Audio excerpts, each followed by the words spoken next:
एक बार की बात है, एक गांव में एक किसान रहता था। किसान बहुत ही गरीब था।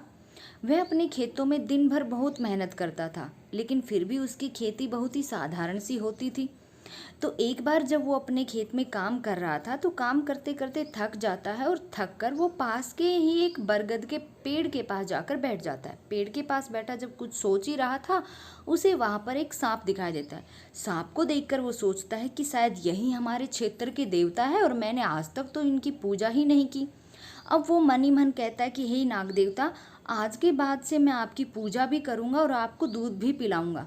यह कहकर किसान अपने गांव में चला जाता है और वहां से दूध लेकर आता है और एक मिट्टी के बर्तन में दूध रखकर चला जाता है।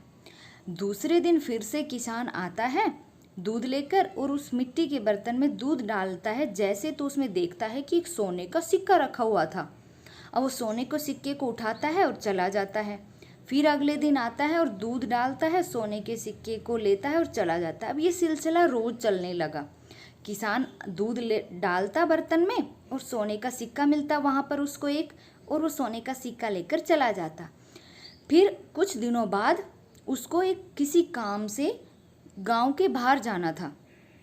तो उसने अपने बेटे को बुलाया कि बेटा, मुझे किसी काम से गांव के बाहर जाना है, तो तुम हमारे जो बरगद का पेड़ है उसके पास नाग देवता रहते हैं, उनको रोज दूध डालकर आना।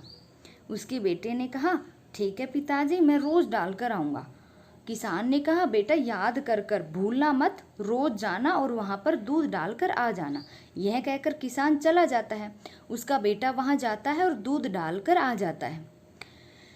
अगले दिन किसान का बेटा वहाँ पर दूध लेकर जाता है और मिट्टी के बर्तन में देखता है कि एक सोने का सिक्का रखा हुआ है। किसान का बेटा सोने के सिक्के को देखकर बड़ा खुश होता है और सोने का सिक्का लेकर अपने घर आ जाता है। अगले दिन फिर से वो दूध लेकर जाता है और सोने का सिक्का मिलता है। फिर उसके मन में लालच आने लग जाता है।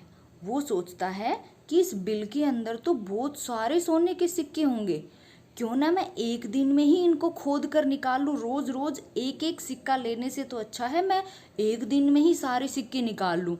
अब ये सोचकर वो उपाय सोचने लगा कि कैसे निकाले जाएं ये। फिर वो अगले दिन दूध लेकर आता है और दूध को बिल के पास रखकर पेड़ के पास छुप जाता है और सांप के बाहर आने का इंतजार करने लग जाता है। जैसे ही सांप बाहर आता है तो किसान का लड़का चुपचाप आता है और लकड़ी से उस पर वार करने लगता है। तो लकड़ी के वार से सांप तो बच जाता है, लेकिन सांप ने किसान के बेटे को डस लिया, जिससे वहीं पर उसकी मौत हो जाती है। इसलिए लालच बुरी बला है।